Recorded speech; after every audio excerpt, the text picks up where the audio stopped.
और चलिए मेहमानों का सबसे पहले जल्दी से परिचय करवा, स्टूडियो से हमारे साथ जुड़ गए हैं। इसके साथ ही वाणी आहलूवालिया जी आपको बीजेपी से ज्वाइन कर चुकी हैं हमें, और साथ ही छत्तीसगढ़ से भी कुछ खास राजनीतिक मेहमान वासु शर्मा जी आपको बीजेपी से नजर आ रहे हैं, और कांग्रेस से रवि ग्वावलानी जी इस वक्त दिखाई दे रहे हैं। सभी का बहुत स्वागत करते हुए सबसे पहले छत्तीसगढ़ से ही शुरुआत करते हैं। रवि जी क्या कहेंगे, बहुत महत्वपूर्ण और ये अंतिम चरण है। 2 चरणों में वोटिंग परसेंटेज कम रहा, लेकिन इस बार दोनों दलों की ओर से कोशिश रही कि वोटिंग परसेंटेज कम से कम बढ़ाया जा सके। अब छत्तीसगढ़ की इन सीटों पर कांग्रेस को आप इस वक्त कहां पाते हैं, उस स्थिति में जब कांग्रेस में अंदर खाने ही बहुत कुछ अच्छा प्रदेश की राजनीति में नहीं चल रहा है। हालिया घटनाक्रम से आप भी वाकिफ होंगे, कई नेताओं पर आरोप लगाए गए, इस्तीफा तक आपकी महिला कांग्रेस जो नेत्री हैं उन्होंने दे दिया है। फिलहाल क्या कहेंगे सर, क्या इसका असर आपको लगता है कि चुनाव पर पड़ेगा? देखिए, सबसे पहले तो मैं सभी मतदाताओं से निवेदन करूंगा कि अपने घर से निकलें और वोट ज़रूर डालें।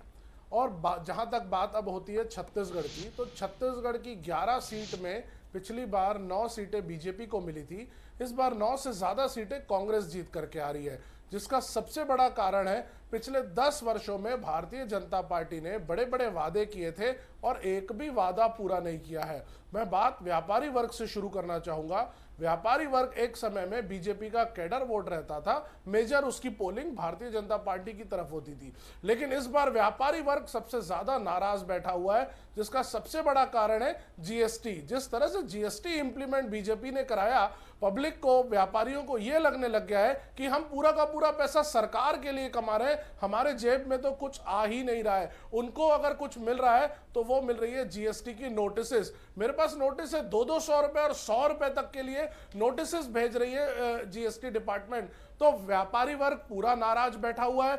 युवा वर्ग की अगर मैं बात करूं तो युवा वर्ग को उम्मीद थी उसको रोजगार मिलेगा, नौकरी मिलेगी, उसको चीजें मिलेंगी जिससे वो अपना घर अच्छे से चला सके, लेकिन युवा सबसे ज्यादा ठगा महसूस कर रहा है। उसके लिए कोई भी प्रावधान नहीं है, किसी भी प्रकार से रोजगार देने की बात नहीं की गई। 2 करोड़ प्रति वर्ष के हिसाब से 20 करोड़ से ज्यादा नौकरियां भारतीय जनता पार्टी देना चाहती थी, लेकिन अभी तक इनके पास कोई आंकड़ा ही नहीं है कि इन लोगों ने कितनी नौकरियां दी। लेकिन अगर आप उसके खिलाफ देखेंगे, ऑपोजिट डायरेक्शन में देखेंगे, तो 80 करोड़ से ज्यादा लोगों को खाना खिलाया जा रहा है। इसका मतलब 80 करोड़ से ज्यादा लोग हमारे गरीबी रेखा के नीचे हैं। उनको निकालने का कोई मैं लौटूंगी रवि जी, मेरा काउंटर क्वेश्चन भी आपसे इस पर रहेगा, आगे भी चर्चा करेंगे, लेकिन मध्य प्रदेश से कुछ तस्वीरें हमारे दर्शकों तक पहुंचा दें। और इसके साथ ही राजगढ़ सीट बहुत महत्वपूर्ण है, यहाँ से अपने पिता के लिए लगातार प्रचार प्रसार करते नजर आए हैं यहाँ से। और मुख्यमंत्री मध्य प्रदेश के इस वक्त आप उन्हें सुन रहे थे, वोटिंग की अपील उनकी ओर से की गई है, और इसी बीच लोकतंत्र की खूबसूरत तस्वीरें आपकी टीवी स्क्रीन पर। रवि जी को सुन लेते हैं। रवि जी जल्दी से अपनी बात पूरी करिए सर। देखिए, मैं अपनी बात खत्म करूंगा। महिलाओं की मैं बात कह रहा था। महिलाओं ने पिछले 10 वर्षों में 2 बार मोदी जी को उम्मीद से वोट डाला, लेकिन हुआ क्या? 400 रुपए का रसोई गैस जो है वो 1200 रुपए हो गया। महिलाएं ठगा महसूस कर रही हैं। किसी भी वर्ग के साथ मोदी जी ने न्याय नहीं किया है, भाजपा ने न्याय। बहुत बड़ा मुद्दा है रेलवे का।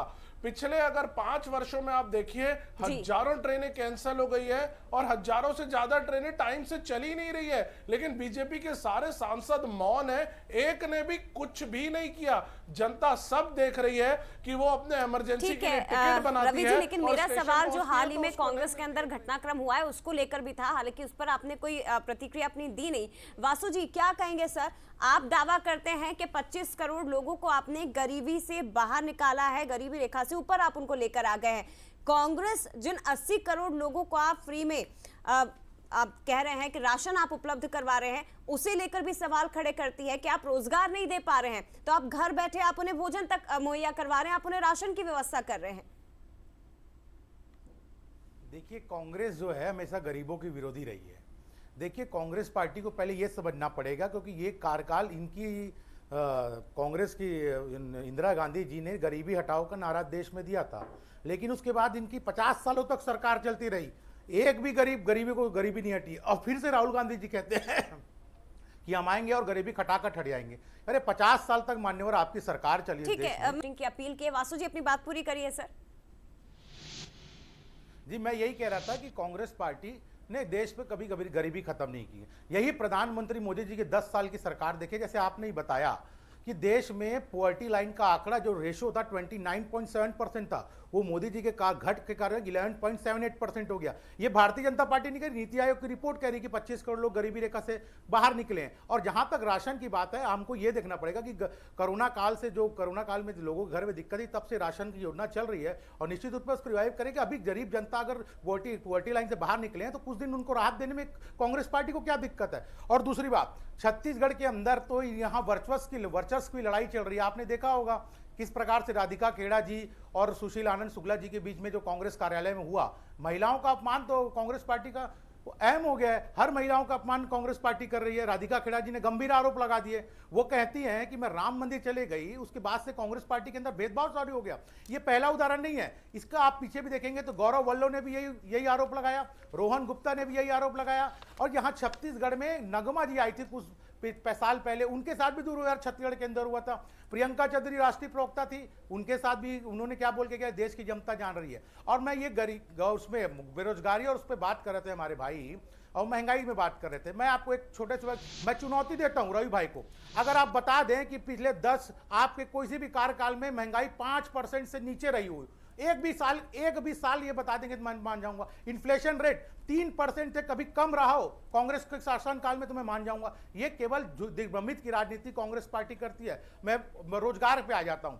देखिए, इस देश में 2014 से पहले स्टार्टअप का नाम नहीं हुआ करता था। 2014 के बाद आज 1 लाख से ज्यादा रजिस्टर, सरकारी आंकड़े बता रहा हूं, रजिस्टर्ड है, जिसमें 108 कंपनियां बिलियंस होंगे। बिलियंस का मतलब ये होता है कि वो कंपनियां 8,500 करोड़ से ऊपर की कंपनियां 108 कंपनियां बन गई है। और मैं इसमें रोजगार की बात करूं तो 30 लाख से ज्यादा लोगों को इसके अंदर रोजगार मिला है। चलिए, अब इसका रोजगार का कितना असर होगा, कितना फर्क पड़ेगा, ये जनता तय करेगी। क्या जनता को उसका लाभ वास्तव में मिल पाया है? क्योंकि आंकड़े एक दूसरी चीज हो जाती है और जमीनी स्तर पर, धरातल पर उसका कितना लाभ लोगों को मिलता है और फिर उसका क्या असर होगा, ये चुनाव तय करते हैं। और यही वजह है कि चुनाव को लोकतंत्र में एक बड़ा पर्व, महापर्व इसीलिए कहा जाता है कि लोग यहाँ पर सब कुछ आपका आकलन करेंगे, आपकी पार्टी के कामों का, आपकी प्रतिष्ठा का, और उसके बाद आपको मत करेंगे।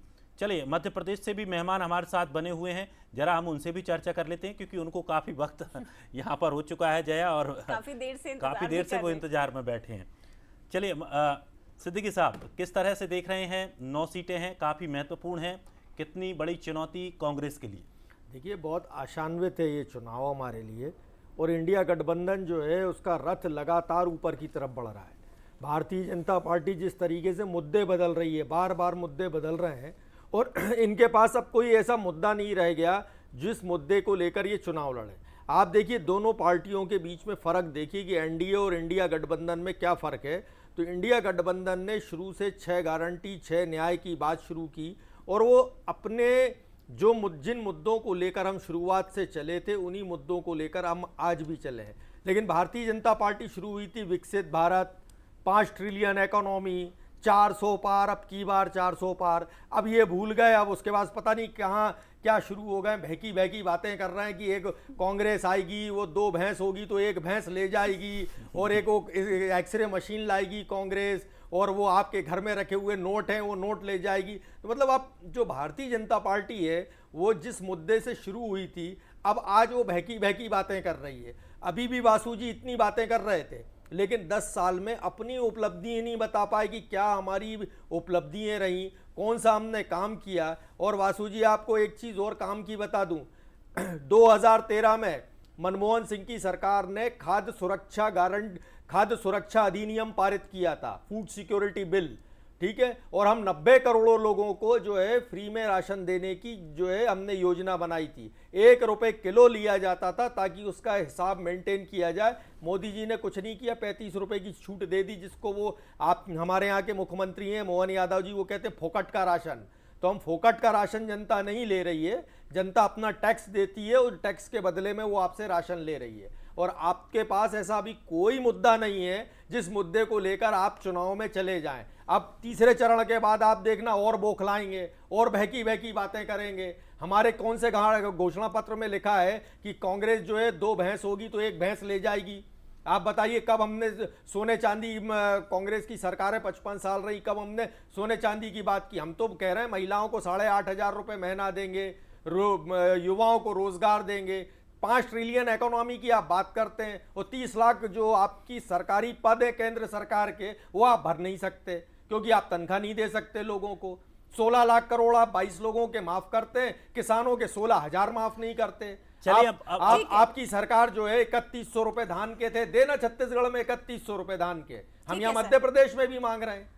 आपने जो सवाल उठाए हैं फिरोज जी, उसका जवाब तो वाणी जी ही दे पाएंगी। वाणी जी जवाब दीजिए। गरीबी को लेकर बात नहीं होती है, बेरोजगारी को लेकर बात नहीं होती है, महंगाई को लेकर बात नहीं होती है, आप अपनी उपलब्धियों से ज्यादा बात कांग्रेस के घोषणा पत्र पर कर रही है। और ये बात तो प्रियंका गांधी भी उठा चुकी है कि 50 साल में हमने किसका सोना ले लिया, जो अब बीजेपी मंचों से इस तरह की बातें कर रही है कि आपकी संपत्ति हड़प लेगी कांग्रेस अगर सरकार में आई तो। सबसे पहले बंसल न्यूज़ के दर्शकों को मेरी नमस्कार, राम राम। अपील करना चाहूँगी कि जिन 9 निर्वाचन क्षेत्रों में आज मतदान है लोग बढ़ चढ़कर इस महापर्व में भागीदारी लें। मेरे काबिल भाई ने बहुत कुछ बोला है अभी, पर निराश हूँ कि अध्ययन करके नहीं आते हैं पूरा, तो बेतुकी बातें और बहुत ही घटिया स्तर के जो बयानबाजी होती है राहुल जी की तरफ से, और फिर सोनिया जी की तो टिप्पणी आती नहीं है, परंतु प्रियंका जी भी एक रबर स्टैम्प सचिव के तौर पर चुप्पी धारण करती हैं। जीएसटी के लिए जो ये गलत मंशा बताते हैं, तो मैं इतना बताना चाहूँगी कि टैक्सेशंस जो हो रहे हैं वर्तमान भारत में, इसी से भारत की उन्नति हो रही है। जो इंफ्रास्ट्रक्चर डेवलपमेंट हो रही है, जो रेलवेज और एयरपोर्ट्स का आधुनिकीकरण हो रहा है, जो इंडस्ट्रियलाइजेशन हो रही है, ऐसे नहीं हो ये भ्रमित करने वाली सूचनाएं होती हैं कि सिर्फ पैसा 4 लोगों की जेब में है। अगर ऐसे होता तो सेंसेक्स की जो आज की मकाम है, निफ्टी का जो शेयर बाजार का आज का बिहेवियर है, वो ऐसे नहीं होता। मनमोहन सिंह की सरकार में सबसे महंगा दौर था भारत का। जो इन्फ्लेशन रेट थी, पर कैपिटा इनकम थी, जीडीपी था, it was at its lowest, सबसे निचले स्तर पर था उन दिनों। आज हमारा जीडीपी भी बहुत अच्छा है, पर कैपिटा इनकम डबल हो गई है, लगभग 80-85 हज़ार से डबल हो चुकी है। जो आत्मनिर्भर बनाने की बात है, हम युवाओं को आत्मनिर्भरता के ओर लेके जाना चाहते हैं, हम उनके मुंह में निवाला नहीं हमेशा के लिए डालना चाहते। इस कारण से स्टार्टअप्स, स्किल डेवलपमेंट, अनेकों प्रकार की स्कीम्स मोदी सरकार के द्वारा संचालित की जा रही हैं।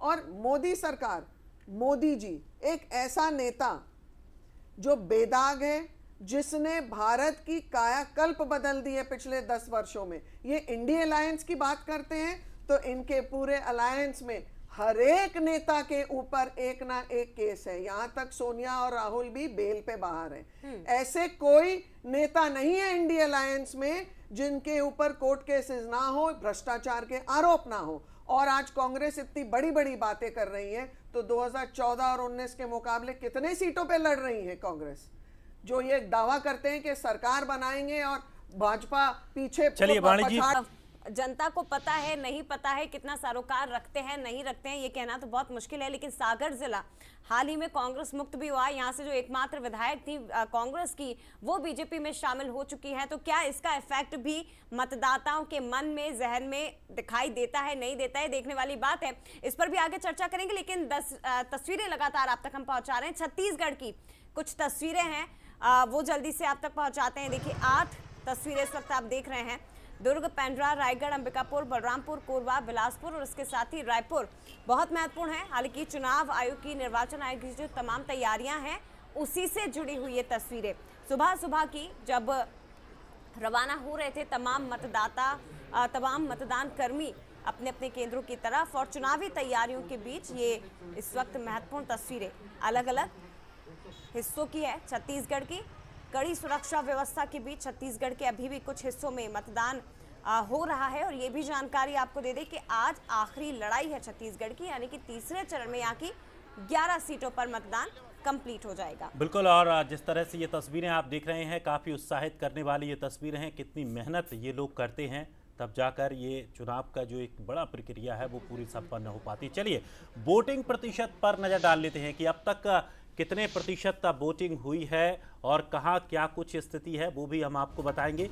देखिए, मध्य प्रदेश में तीसरे चरण की 9 सीटों पर मतदान चल रहा है। सुबह 9 बजे तक 14.7% मतदान हो चुका है। बैतूल में 15.97%, गुना में 16.43%, ग्वालियर में, राजगढ़ में 16.57%, सागर में 14.58% मतदान हुआ है। तो देखिए, एक एक जगह की आपको अपडेट हम बता रहे हैं। छत्तीसगढ़ की बात करें तो छत्तीसगढ़ में सुबह 9 बजे तक 13.23% मतदान हुआ है। बिलासपुर में 10% से ज़्यादा हुआ है। दुर्ग में भी 10% से ज़्यादा हुआ है। कोरबा में 16% लगभग मतदान हुआ है। तो रायपुर में लगभग 10%, तो सरगुजा में लगभग 14% मतदान हो चुका है।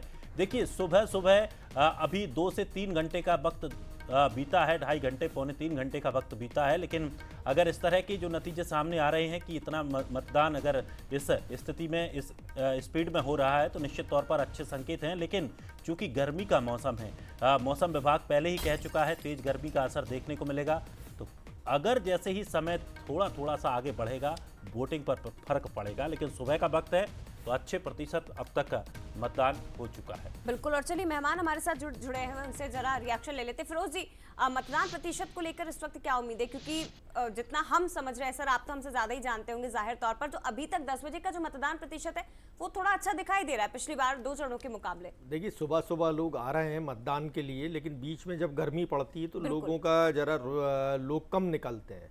हम उम्मीद करते हैं कि इस बार जो है मतदान, लोग बढ़ चढ़ कर मतदान करेंगे और अपने मताधिकार का प्रयोग करेंगे। लोकतंत्र के इस महापर्व में नई सरकार को चुनने के लिए ज़्यादा से ज़्यादा लोग घरों से निकले। कांग्रेस पार्टी ये अपील करती है। लेकिन जो है दुर्भाग्य की बात है कि पिछले 2 चरणों में ज़्यादा उत्साहजनक नहीं रहा। और पूरे प्रदेश में विधानसभा के हिसाब से देखा जाए तो 10-12% कम हुआ है मतदान, और लोकसभा के हिसाब से देखा जाए तो 5-6% जो मतदान गिरा है। हम उम्मीद करते हैं कि इस बार मतदान गिरेगा नहीं, बल्कि 5-7-10% जो भी है वो बढ़ोतरी होके आएगा, ताकि अगला जो लोकसभा 29 का है उसमें और ज़्यादा बढ़े लोग। ठीक है, वाणी जी, मैं आपके पास आऊँ इसके पहले मुरैना हमारे दर्शकों को लेकर चलते हैं। दीपक हमारे साथ यहाँ से जुड़ गए हैं। दीपक, क्या कुछ अपडेट, मतदान प्रतिशत को लेकर भी जानकारी दीजिए, और इस वक्त क्या तस्वीरें आप मतदान केंद्रों पर देख पा रहे हैं? जी, बता दूं कि यदि मतदान केंद्रों की हम बात करें तो अभी हम सबसे संवेदनशील मतदान केंद्र जो बीच शहर मुरैना में मौजूद है, पंचायती हॉल में हम यहाँ पर मौजूद है। यहाँ करीब 1500 मतदाता पहुँचते हैं मतदान करने के लिए। आप मेरे पीछे जब तस्वीरें देखेंगे तो अभी यहाँ पर पूरा सूना, इक्का दुक्का लोग यहाँ पर पहुँचते हुए नजर आ रहा है, क्योंकि यहाँ पर सभी समझदार वर्ग, व्यापारी वर्ग और जो शहर के रिहायशी लोग हैं वो यहाँ पर मतदान करने के लिए पहुँचते हैं। और यदि हम मतदान प्रतिशत की बात करें तो यहाँ पर भी अभी जो मतदान है 12-13% तक कह सकते हैं हो चुका है। और ये अब लगातार यहाँ पर जो जनता का आवागमन जारी है। और हमारे साथ यहाँ के हमारे स्थानीय सहयोगी प्रशांत शर्मा ही मौजूद है। क्या आखिर का कारण अभी तक, यदि मतदान प्रतिशत की बात करें, और मतदान क्यों मुरैना में कम इस बार देखा जा रहा है? देखिए, ये शहरी इलाका है और शहरी के इलाका का संवेदनशील ये पूरा मतदान केंद्र बना हुआ है। और शहर के जो लोग हैं सुबह पहले कामों को निपटाते हैं, क्योंकि जिस तरीके से पूरे मध्य प्रदेश में कहा जाए तो वोटिंग प्रतिशत कम है, तो उसका असर यहाँ मुरैना में भी देखने को मिल रहा है। और यही कारण है कि यहाँ जो लोग हैं वो इक्का दुक्का लोग आ रहे हैं। करीब यहाँ 2000 की वोटिंग की पूरी वोटर लिस्ट है, उसके बावजूद अभी जो लोग हैं वो 100, लगभग 150 लोग यहाँ आ पाए हैं। तो धीरे धीरे लोगों का जमा बड़ा बाहर निकलेंगे और उसके बाद जो है वोटिंग प्रतिशत देखने को हमें मिल पाएगा।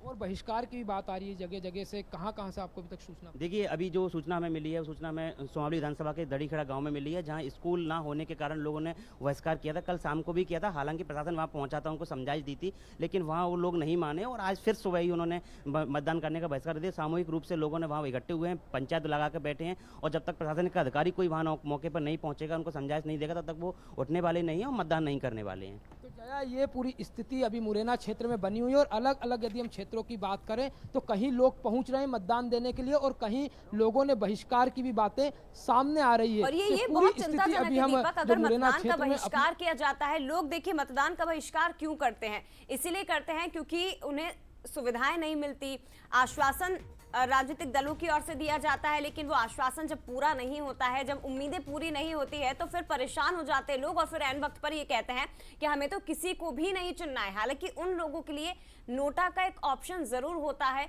लेकिन जरूरी है कि लोकतंत्र के इस पर्व में आप लोग अपनी भागीदारी जरूर निभाइए।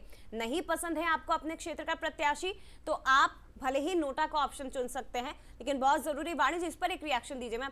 ये बहुत चिंताजनक है अगर बहिष्कार कर दिया जाता है लोगों की तरफ से। देखिए, निरंतर इलेक्शन कमीशन की जो अधिकारीगण हैं, सरकार के लोग हैं और विपक्ष के भी, मैं मानती हूं कि सबका एक योगदान रहता है लोगों तक मतदान की ज़रूरत और अधिकार इसके संबंध में लोगों को जागरूक करें। निरंतर ये काम होता रहता है और निश्चित रूप से लोकतंत्र है तो हमको अपने मतदान के आधार पर ही आगे की पीढ़ी के लिए नींव रखनी है। तो लोगों को इसमें सहभागिता लेनी चाहिए और राजनीतिक दलों को भी इसमें लोगों को प्रोत्साहित करने में अपना योगदान देना चाहिए। निश्चित तौर पर, और जिस तरह से स्थितियां बनती हैं खास करके चुनावों से पहले जब दावे वादे किए जाते हैं और उसके बाद जब वोट डाल दिए जाते हैं तो काम नहीं होता है। चलिए, छत्तीसगढ़ से भी मेहमान हमारे साथ बने हुए हैं। छत्तीसगढ़ से क्या कुछ अब तक स्थितियां वहां देखने को मिल रही हैं ये भी हम जानने की कोशिश करेंगे। बासु शर्मा जी, रवि ग्वालाने जी हमारे साथ बने हुए हैं। बासु जी, क्या कुछ स्थितियां खास करके अगर देखने को मिली हैं कि अगर रायपुर जैसी सीट है वहां पर एक युवा को उतारा जाता है, कितना कुछ यहां पर कांग्रेस जूझती नजर आई है? देखिए, अगर रायपुर लोकसभा की बात जब होती है तो शहर की जनता ने देखा है कि 15 साल में भारतीय जनता पार्टी ने, जब पहले कांग्रेस की सरकार हुआ करती थी, 15 साल भारतीय जनता पार्टी ने राज किया तो रायपुर का सूरत बदलने का काम भारतीय जनता पार्टी ने किया। मैं लेकिन चुनौती देता हूं, अगर कांग्रेस पार्टी ने पिछले 5 साल में एक ईंट भी रायपुर के अंदर नहीं लगाई, क्योंकि बेसिक इंफ्रास्ट्रक्चर, मूलभूत सुविधा में छत्तीसगढ़ में पिछले 5 साल में काम ठप रहे, एक भी बड़ी उपलब्धि नहीं है। जितने भी फीटे कटे हैं वो भारतीय जनता पार्टी के कामों के हैं। उन्होंने एक भी ईंटा विकास का कांग्रेस पार्टी नहीं लगा। इसी का विरोध शहर की जनता ने विधानसभा में उनको दिया है। यहाँ रायपुर लोकसभा की सारी सीट भारतीय जनता पार्टी के खाते में डाली है। तो ये विकास का मॉडल एक और सवाल मेरा रहेगा, हाल ही में मुख्यमंत्री डॉक्टर मोहन यादव का ये बयान आपने सुना, हालांकि इसे केवल मध्य प्रदेश से जोड़कर नहीं देखा जाना चाहिए क्योंकि देश की राजनीति को लेकर ये बहुत बड़ी बात है। और जरा इस पर भी एक रिएक्शन दीजिए जो अभी मुख्यमंत्री ने कहा है राहुल गांधी, सोनिया गांधी को लेकर, प्रधानमंत्री नरेंद्र मोदी को लेकर, क्योंकि मध्य प्रदेश के मेहमानों से भी इस पर ही हम प्रतिक्रिया लेंगे। देखिए, मैं उनका, क्योंकि यहाँ पर साउंड कम था तो मैंने उनके बयान पूरे तरीके से नहीं सुना है, और जहाँ तक वो मुख्यमंत्री है, मैं आप बयान बता देंगे तो मैं उस पर जवाब दे पाऊंगा। सर, उन्होंने ये कहा है कि ये चुनाव दो माओं के बीच में है, एक भारत माँ के सपूत है नरेंद्र मोदी और दूसरे हैं विदेशी माँ के सपूत, यानी कि राहुल गांधी, सोनिया गांधी पर उन्होंने निशाना साधा। कहा कि जिन्होंने ना गरीबी देखी ना कष्ट देखा और मोदी जी के नेतृत्व में लगातार देश आगे बढ़ रहा है। क्या कहेंगे सर, क्योंकि सोनिया गांधी जी पर सीधा हमला बोला है? देखिए, निश्चित तौर पे भारत देश में अगर कोई विकास का मॉडल लेके 10 साल में काम किया, वो निश्चित तौर पर प्रधानमंत्री है। गरीबों की लड़ाई किसी ने लड़ी है तो वो प्रधानमंत्री है। एक तरफ राहुल गांधी की जब बात होती है तो निश्चित तौर पे शहजादे प्रधानमंत्री इसीलिए कहते हैं कि आपने राजनीति की ना तो नीचे से राजनीति चालू की, डायरेक्ट आप गांधी परिवार होने के कारण आप राष्ट्रीय अध्यक्ष बन जाते हैं, राष्ट्रीय महासचिव बन जाते हैं, सांसद बन जाते हैं, लेकिन नीचे लेवल के कार्यकर्ता कभी ऊपर नहीं आता है। तो ये डिफरेंस दिखाता है। और प्रधानमंत्री नरेंद्र मोदी जी नीचे से उठ के ऊपर पहुंचे हैं, इसलिए उस संदर्भ में वो बात कही गई होगी। ठीक है, वाणी जी। निश्चित रूप से जो हमारे चीफ मिनिस्टर ने जो बयान दिया है वो टिप्पणी गांधी परिवार के कार्य और चरित्र दोनों पर जाती है। ये सनातन विरोधी इनके करनी कथनी सब होती है। विदेशी लोगों को ये आधार बनाते हैं अपने वक्तव्य रखने के लिए, अपनी योजनाएं रखने के लिए। इनको हमेशा बैसाखी का सहारा चाहिए होता है। कांग्रेस खैर वेंटिलेटर पे है ही अभी, तो इससे ज़्यादा उम्मीद हम कर भी क्या सकते हैं। मेरा तो ये मानना है कि ये विदेशी ताकतें जो देश को कमज़ोर करना चाहती है, ये उनके आधार पर काम करने और योजनाएं तो खैर बोलते नहीं हैं, ये अपने न्याय पत्र बताते हैं। और न्याय पत्र भी इनका ऐसा है कि जिसमें ये पर्सनल लॉ की पैरवी कर रहे हैं, ना कि देश के बारे में चिंता कर रहे हैं। विकास का एक भी मुद्दा नहीं है इनके पास। ये सिर्फ डिवाइड एंड रूल वाली जो पॉलिसी है जो अंग्रेज छोड़ गए, ये वहीं अटके पड़े हैं। और ये बहुत ही स्पष्ट है गांधी परिवार के काम करने के ढंग से। फिरोज जी, देखिए, मुझे तो बहुत हंसी आ रही है इन लोगों पे कितने बेचारे हो गए हैं हमारे भारतीय जनता पार्टी के लोग। अभी 10 साल की सत्ता उखड़ रही है इनकी मात्र, उसी में ये पता नहीं आए शाए कहाँ की बातें करते हैं, ये इसका बेटा वो उसका बेटा। हमारे बताएं ना मुख्यमंत्री की क्या हुआ, वो 3100 रुपये धान के दे रहे थे, 2700 रुपये गेहूं के दे रहे थे, लाडली बहनाओं के 3000 कर रहे थे। उनकी सरकार की एक आध भी उपलब्धि क्या उनके पास नहीं है? क्या स्मार्ट सिटी नहीं है? हमारे भाई रायपुर की बात कर रहे थे, रायपुर और भोपाल दोनों जगह स्मार्ट सिटी की घोषणा हुई थी 2014 में। क्या स्मार्ट सिटी रायपुर की बन गई? हमारे यहाँ भोपाल में तो गड्ढे हैं स्मार्ट सिटी के नाम पे, तो बन गई क्या स्मार्ट सिटी? तो यही तो सवाल हम लोग पूछ रहे हैं। राहुल गांधी शहजादे हैं, हम कह रहे हैं ना, हाँ है, ऐसा शहजादे हैं वो कि 4000 किलोमीटर पैदल चलते हैं, कन्याकुमारी से कश्मीर तक चलते हैं, एक एक गरीब आदमी से, महिला से, किसान से, मजदूर से, कुली से, ट्रक ड्राइवर से पूछते हैं कि तुम्हारी समस्या क्या है, बताओ, मैं तुम्हारी आवाज उठाऊंगा। ठीक है रवि जी, जल्दी से सर 10 सेकंड में रिएक्शन, समय बहुत कम है। शाह की जो पार्टी है उनके प्रवक्ताओं से पूछना चाहूंगा कि अगर आप लोगों का इतना बढ़िया प्रबंधन रहा है 10 वर्षों में, तो पीएसयूज को बेचने की जरूरत क्यों आ गई? एलआईसी जो हमारे देश की बैकबोन हुआ करती थी, उसको तक तो आप लोगों ने बेच दिया। कांग्रेस पार्टी ने एयरपोर्ट बनाए, आपने बेच दिए। कांग्रेस पार्टी ने रेलवे बनाई, आपने बेच दी। सब तो बेचने का काम किए क्या हो? किए क्या हो? आप लोग 10 वर्षों में, वासु जी, सुन लीजिए, अगर आप चुनौती देता हूं, अगर एलआईसी बिका होगा और आप एयरपोर्ट का बिका होगा तो वो वासु जी बेलाडीला की एनएमडीसी बेच रहे हैं नहीं बेच रहे हैं? आप बस्तर की एनएमडीसी जो है natural mineral development corporation, Bailadila का आपने अडानी को बोली लगाई है या नहीं लगाई है? हाँ या ना में बताइए। हो गया सर, समय अभी इस तरह की चर्चा का निकल गया सर। अब तो चुनाव हो ही रहे हैं, छत्तीसगढ़ में तो आखिरी चरण का ही चुनाव है। माफ करिएगा सर, समय की थोड़ी सी कमी है, लेकिन 10 बज चुके हैं और आज अभी अपने घर से आप नहीं निकले हैं तो जल्दी से निकलिए, वोट डालिए और इसके साथ ही बंसल न्यूज के साथ लगातार बने रहिए, क्योंकि हर एक सीट को लेकर हमारे तमाम सहयोगी अलग अलग स्थानों पर अलग अलग बूथ पर मौजूद हैं। हर एक तस्वीर आप तक पहुंचाएंगे।